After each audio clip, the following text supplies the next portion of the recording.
Assalomu alaykum, taqdimot ko'rsatuvining aziz muxlislari. Bugungi mavzumiz Ubaydiy devonining matniy qiyosiy tadqiqi haqida bo'ladi. Mavzuning dolzarbligi. O'zbek xalqi qadim tarixdan ma'lumki, yurtimizda ko'plab ijodkorlar yetishib chiqqan. Har bir zamin qarichida ne allomalarning xoki yotibdi. Ushbu ijodkorlardan ayrimlarining ilmiy salohiyati o'rganilgan bo'lsa-da, juda ko'pchiligi hali o'rganilish arafasida turibdi.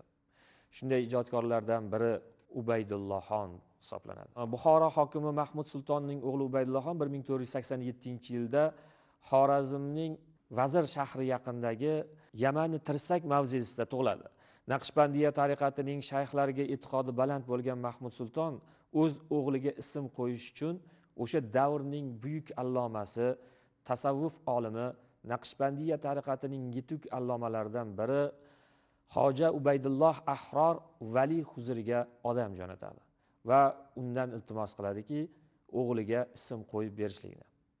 Ubaydulloh Ahror Mahmud Sultonning bu iltimosini bajonidil qabul qiladi va tug'ilgan farzandga o'zining ismini qo'yishlikni iroda etadi.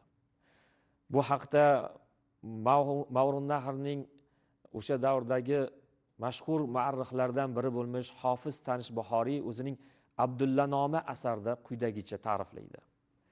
O'z nomlarini berishlari ul zotning zo'r marhamatlaridan bo'ldiki, shuning uchun ham uning bebaho asarlari va yaxshi nomlarining oqibati olamda boqiydir. Ubaydullohxon o'z davrining yetuk olimlaridan tahsil oladi. Tabiiyki, shoh oilasida dunyoga kelgan, Shayboniylar davrida Temuriylardan qolishmaydigan darajada ilm ma'rifat rivojlanayotgandi. Bu shunday bir davr ediki, Temuriylar Mavrunnahir va Xuroson siyosat sahnasidan yiroqlashib, o'rniga yangi bir sulola Shayboniylar sulolasi, O'zbek xonlari sulolasi kelgandi. O'shanday bir davrda Ubaydullohxon dunyoga keladi va Ubaydullohxon o'sha otasi Buxoro hokimi Shayboniyxon, Muhammad Shayboniyxonning ukasi bo'lmish Mahmud Sultonning o'g'li. E'tiborlisi shundaki, manbalarda yozilishicha Ubaydullohxon Mahmud Sultonning yagona farzandi hisoblangan. Ya'ni yagona o'g'li hisoblangan. Shuning uchun ham tabiiyki Mahmud Sulton o'g'li Ubaydullohxonga ilm olishiga, harb ilmini egallashiga va barcha ilmlarni egallashiga juda katta e'tibor qaratadi. Shu sababli Mahmud Sulton o'g'li Ubaydullohxonni o'z davrining mashhur allomalari, yetuk olimlaridan Hoja Muhammad Sadr, Hoja Mulla Isfahoniy, Mir arab tahallusi bilan mashhur bo'lgan Amir Abdulloh Yamani, Mavlona Mahmud Azizonlardan tahsil oladi. Ubaydiy 1504-yilda katta amakisi Suyunchakxonning qiziga uylanadi. O'sha yili otasi Mahmud Sulton Qunduzda vafot etadi. Ubaydullohxon tabiiyki otadan meros qolgan Buxoro o'lkasiga hokim etib tayinlanadi. Bu vaqtda Ubaydiyning yoshi ayrim manbalarda 17 yoshda deyilsa, ayrim tarixiy manbalarda 18 yosh deb ko'rsatilgan. Ubaydullohxon bu vaqtda juda yosh bo'lganligi sababli o'sha davr urf-odatlariga binoan yosh shahzodaga otaliq tayinlanadi. Unga o'sha davrning yetuk sarkardalaridan biri otaliqlik qiladi. Buxoro taxtiga hukmdor etib tayinlangan Ubaydiyning taxtga chiqishi ko'pchilik tarixchi olimlar va shoirlar tomonidan katta xursandchilik bilan qabul qilinadi. Bu haqda tarixiy Rashidiyda Mirzo Haydar Ubaydullohxonni taxtga o'tirgan zamonni quyidagicha ta'riflaydi. U hamma yaxshi xislatlarni o'zida mujassamlashtirgan podshoh edi. U xizmat qilib turgan Buxoro xalqining yaxshi va fozilligi, farovonligi jihatdan Hirotni va Husayn Mirzo zamonini eslatadi. Bizga ma'lumki, salkam 40 yil davomida Hirotda hukmronlik qilgan Xuroson shohlaridan Husayn Bayqaro davri doim tarixchilar tomonidan yuksak baholangan. Ya'ni Husayn Bayqaro va uning do'sti Navoiy davrida Hirotning, ya'ni Xuroson poytaxti Hirot aholisining hayoti yuksak baholanadi. Ilm-fan rivojlanadi. Ilm-fanning markazi o'sha davrda Samarqanddan Hirotga ko'chgan edi. Mirzo Haydar Ubaydullohxonni o'zining shu Tarixi Rashidiy asarida shu jumlalar keltirish orqali o'sha davrni eslaydi. Ya'ni xuddiki Husayn Bayqaro Hirotda hukmronlik qilgan davrday Buxoroda ham o'shanday muhit, adabiy muhit vujudga keldi deydi. Oddiy xalqning, ommaning yashash tarzi ham yaxshilandi deydi. Buning sababi Ubaydullohxonning ziyoli va olim ekanligi hamda adolatli hokim, ya'ni hukmdor ekanligidadir deydi. Muhammad Yusuf Munshiy o'zining Tarixi Muqmuxoniy asarida Ubaydullohxonning nafaqat shoir va mutafassir, balki kuchli harbiy salohiyatga ega shijoatli, bahodir inson edi deb ta'riflaydi. Mazkur asarning 110-a varag'ida Ubaydullohxon adolat shevasida yagona, jang jabhasida bag'oyat farzona edi deya ta'riflanadi. Biz tarixiy manbalarda kuzatishimizcha, Ubaydullohxon nafaqat shoir va ijodkor, balki mahoratli sarkarda ekanligi ham juda ko'p bor yuksak baholangan. Alisher Navoiyning Majolisun Nafois asarini forschaga tarjima qilgan xurosonlik Faxri Hiroti Ubaydullohxonni Hirotda ko'rib, darvish kiyimidagi shoh deb ta'riflaydi. Darhaqiqat Ubaydullohxon garchi shoh sulton bo'lsa-da, hashamgorlikka, ya'ni saltanatning, mol-u dunyoning ko'pligiga uchmagan edi. Darvishman o'z holima ey banda Ubaydi, yuz shukurki haqqoni kabodu jom emasmen deb o'zining haqiqatdan darvishona fikrlashligini, tasavvuf ilmiga, sufiylik tariqatiga nihoyatda muhabbatli ekanligini ta'kidlab o'tadi. Amakisi Muhammad Shayboniyxon Eron shohi Ismoil Safaviy tomonidan qatl etilgach, 1510-yilda Shayboniylar davlatida tahlikali vaziyat yuzaga keldi. Ya'ni tushkunlik yuzaga keldi. Samarqand Bobur Zahriddin Muhammad Bobur qo'l ostiga o'tdi va Shayboniylar barchasi Turkistonga chekinishga majbur bo'lishdi. E'tiborli jihati shundaki, Ubaydullohxon boshqa Temuriy shahzodalarga nisbatan yosh bo'lsa-da, o'zining shijoatli va qo'rqmas jasurligi bilan alohida ajralib turadi. O'sha tarixiy manbalarda mana shu jarayon haqida Ubaydullohxon o'zining 5000 askari bilan deydi, Zahriddin Muhammad Boburning 50.000 askarini va Eron Safaviylarining lashkar boshchisi Najmis Soniyning salkam 70.000 askarini mag'lubiyatga uchratdi deydi. 1512-yil 24-noyabrda G'ijduvon yaqinida bo'lgan jang Ubaydullohxon uchun muhim g'alaba olib keladi. 1513-yil 11-martda Ubaydullohxon Marfni egallaydi. Shuningdek, Xorazmga bir necha marotaba yurish qiladi. Mashhadni ham 1529-yil uzoq kurashlar natijasida Mashhadni ham egallaydi. 1533-yilda Abu Saidxon amakisi Ko'chkunchixonning o'g'li Abu Saidxon vafot etgach, tarixiy an'anaga binoan Shayboniylarda o'shanday an'ana bo'lgan, xonlik taxtiga eng yoshi ulug' inson o'tirgan. 1533-yilgacha noyiblik lavozimida ishlab kelgan, noyiblik, ya'ni xonning, sultonning birinchi noibi vazifasini bajarib kelgan Ubaydullohxon 1533-yilga kelibgina Buxoro, Samarqand taxtiga o'tiradi. Shu yili poytaxtni Samarqanddan Buxoroga ko'chiradi. Shu kundan boshlab, ana shu sanadan boshlab rasman Buxoro xonligiga asos solinadi. Shayboniylar davrining mashhur tarixchisi Mirzo Haydar Ubaydiy haqida so'z yuritar ekan, o'zining Tarixi Rashidiy asarida shunday deydi: u yoshligidan barcha fazilatlar bilan bezangan, shu bois ham 7 xil husni xatda qalam tebratar edi. Xatni hammadan yaxshi yozardi. Kalomullohdan bir nusxa ko'chirib, Haramayn Sharafayn, ya'ni Makka va Madinaga jo'natgan edi. Musiqa ilmida va ashulada ham mohir edi deb ta'riflaydi. Masalan, O'zbekiston Fanlar Akademiyasi Sharqshunoslik instituti Nodir qo'lyozmalar fondida 1375 raqam ostida saqlanadigan Mahmud ibn Valining Bahrul asror fi manaqibul ahyor, oliyjanob kishilarning shon shavkat haqida sirlar dengizi asarida 132-a varag'ida xon saodati nishon deya Ubaydullaxon yuksak baholanadi. Mazkur qo'lyozmalar fondining 878-raqam ostida saqlanadigan Alovuddavla Qazviniyning Nafoisul Maosir asarida 104-a sahifasida quyidagicha bayon qilingan. Ilm hududida Ubaydullaxon Hazrat Hoja Mulloyi Isfahoniyning shogirdidir va fiqhda Mavlona Mahmud Azizonning shogirdi kim? Ma'urun Nahrda ulamolarning mashhurlaridan turur deb ta'riflanadi.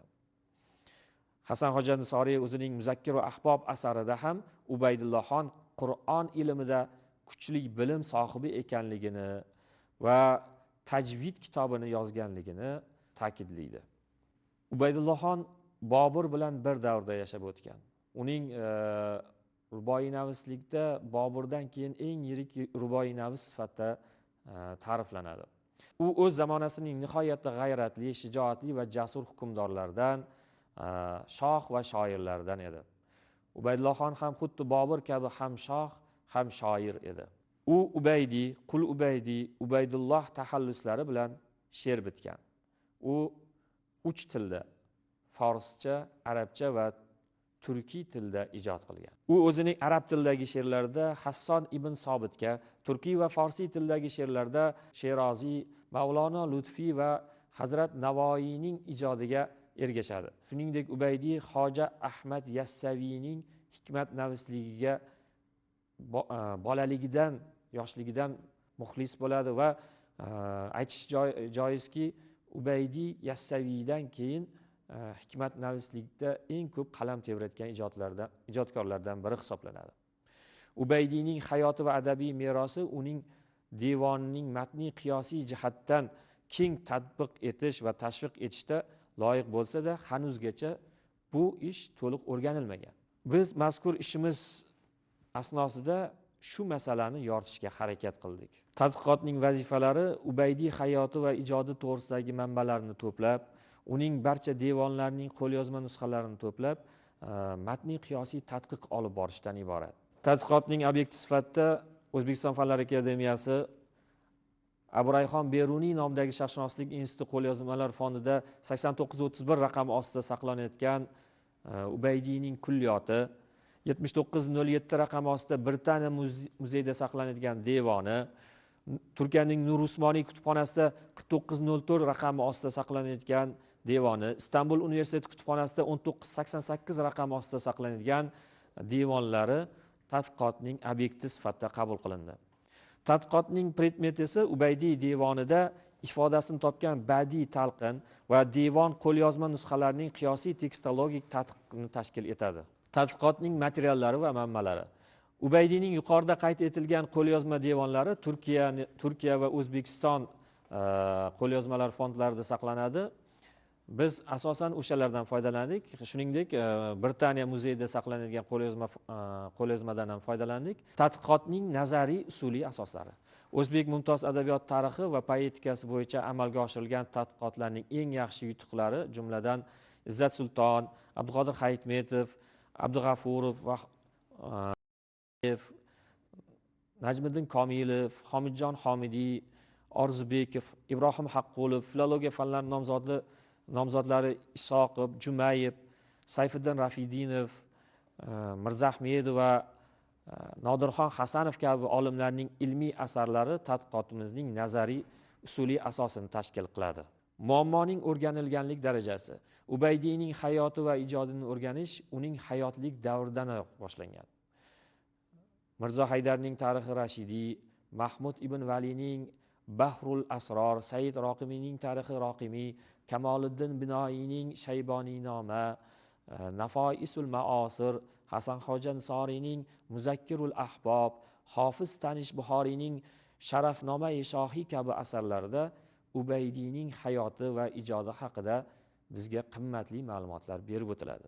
Bundan tashqari Asomiddin Ibrohim va Mahduma Azamlar Ubaydiyning lirik asarlarini sharhlar bitgan.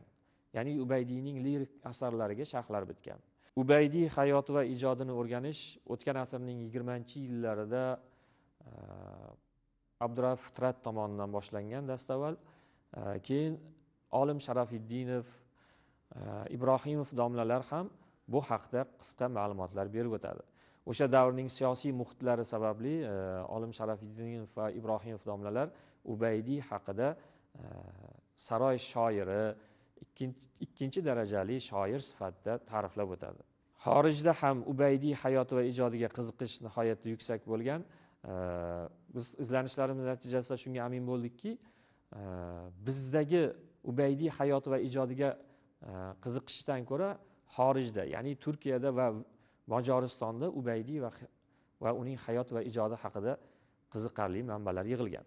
E'tirof etish mumkin bo'lganlari, turkiyalik olim Ahmet Atash 1964-yilda nashrga tayyorlagan Ubaydullohxonning Bilmeyin mensur bir eseri nomli maqolasi va 1986-yilda Kemal Eraslanning 16-100 yillik Chig'atoy adabiyotida Ubaydullohxon nomli maqolasi, shuningdek Rejab To'parlining Ubaydullohxonning she'rlari o'zerinde bir gramer dinamisi va she'rlardan o'rnaklar nomli maqolalari so'zlarimizning isboti bo'ladi.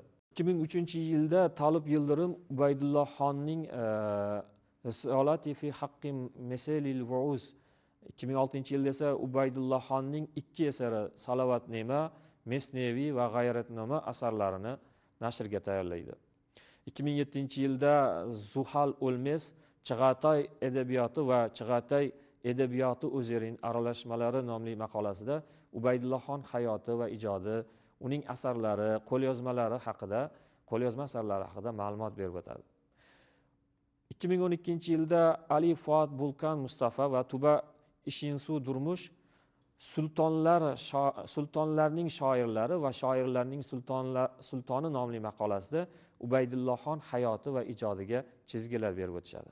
Mulla Yusel Uydi Ubaydullohxon nomli maqolasini e'lon qiladi. E'tiborlisi, Fuat Kupruli Adabiyotga doir tadqiqotlar jurnalining 1989-yil 2-sonli Chig'atoy adabiyoti nomli maqolasida Ubaydullohxonga ta'rif berar ekan, uning qiroat ilmida nihoyatda bilimdon ekanligini, hattoki o'sha qiroatda tajvid ilmiga doir risola yozganligini va saroyda shu qorilarning qiroatini to'g'rilovchi darajadagi yetuk bilim sohibi ekanligini ta'riflab o'tadi. Izlanishlarimizdan shu narsa ma'lum bo'ldiki, biz mazkur dissertatsiyani boshlashimizdan oldin xorijda ko'plab ishlar amalga oshirilgan, hattoki Ubaydiy hayoti va ijodi, Ubaydiy devonining matniy qiyosiy tadqiqi mavzusida dissertatsiya ishi ham yo'qlangan degan ayrim fikrlar ilgari surildi. Men mazkur fikrlardan keyin xorijda Ubaydiy hayoti va ijodini o'rganilishini chuqur o'rganishga harakat qildim va Ubaydiy devonining matniy qiyosiy tadqiqi degan mavzuda ilmiy ish haqiqatdan qilingan ekan, lekin bu biz bilgan Ubaydullohxon emas. Ya'ni men bu narsani ma'lumotni berib o'tishimdan sabab shuki, Ubaydullohxon hayoti va ijodini xorijda o'rganilishligi va uning manbalarida o'rganilishligiga doir ma'lumotlar yig'ish jarayonida Ubaydullohxon bilan bir davrda yashab o'tgan Usmonli turk Ubaydiysi ham, ya'ni ikkalasi ham 16-asrda yashab o'tgan, ikkalasi ham Naqshbandiya tariqati muridlaridan biri hisoblangan va o'xshashlik jihatini qarangki, ikkisi ham devon tuzgan. Mana shu chalkashliklar, hattoki adabiyotshunos ayrim olimlarimiz Turkiyada Ubaydiy devonining matniy qiyos tadqiqi amalga oshirilgan deb, mana shu Usmonli turk Ubaydiysi, asli ismi Abdurahmon Chalabiy bo'lgan Usmonli turk Ubaydiysi bilan chalkashtirishar ekan. Bu haqda qisqacha ma'lumotlarga ham ega bo'ldim. Manbalarda bu shoirning tug'ilgan sanasi haqida hech qanday ma'lumot yo'q. Abdurahmon Chalabiy Usmonli davlatining Edinli shahrida tug'ilgan bo'lib, Muhammad Rizoiyning Tazkiratu Shuara asarida bu haqda ma'lumot berib o'tiladi. Unda aytilishicha, Ubaydiy Nabi Xalifa ismli qizning to'ng'ich farzandi hisoblangan. U o'z davrining mashhur tarixchisi va shoiri Ali Galib o'g'lidan ilm o'rganadi va Amiriydan musiqa va muammo bilimlarini o'rganadi. Qarangki, Qul Ubaydi ham musiqa ilmini o'rganadi. Tarix, muammo ilmini o'rganadi. Bularning ilm olish uslubi ham bir-biriga juda yaqin. Abdurahmon Chalabi Qozizoda afandi qo'lida fiqhiy masalalarni o'rganadi va hattoki Lofcha va Zag'arda shaharlarida qozilik mansabida ham o'tiradi. Ubaydullohxon 53 yoshida Buxoroda vafot etgan bo'lsa, Ubaydi uzoqroq umr ko'radi va 80 yoshdan oshiqroq umr ko'rib, Makkada vafot etadi. Mustaqillik yillarida Ubaydiyning hayoti va ijodini to'la ravishda o'rganish imkoniyati vujudga keldi. Bu imkoniyatdan dastavval filologiya fanlari doktori, professor, adabiyotshunos olim Abduqodir Hayitmetov foydalandi. Professor Abduqodir Hayitmetov Sharq yulduzi jurnalining 1991-yil 10-sonida farog'ati bor do'stlar gadolig'ining nomli maqolasi va shoir she'rlaridan bir nechta namunalar e'lon qiladi.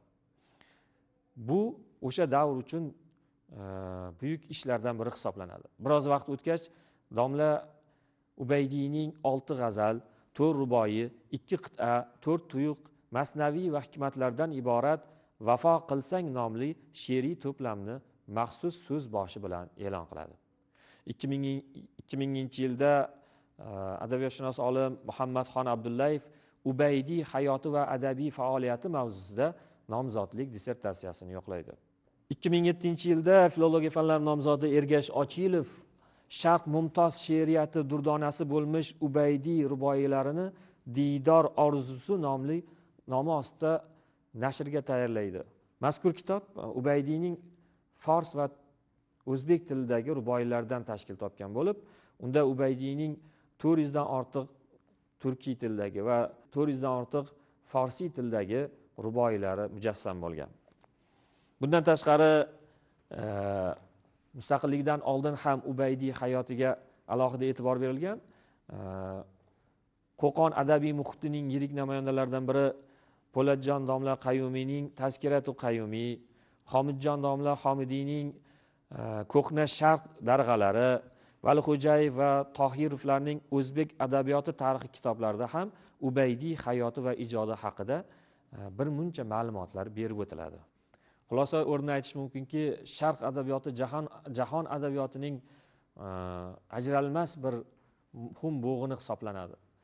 Biz mazkur ishimiz orqali Ubaydiy hayoti va ijodi haqida qisqacha ma'lumot berib o'tdik. Ubaydiy hayoti va ijodi o'z zamonida ham o'rganilgan va bu uning hayot va ijodi kelajak avlodlarning ma'nan komil inson bo'lib yetishishlari uchun dasturul amal bo'lib xizmat qiladi. Shuning bilan Ubaydiy devonining matniy qiyosiy tadqiqi mavzusidagi taqdimotimiz o'z nihoyasiga yetdi. E'tiboringiz uchun rahmat.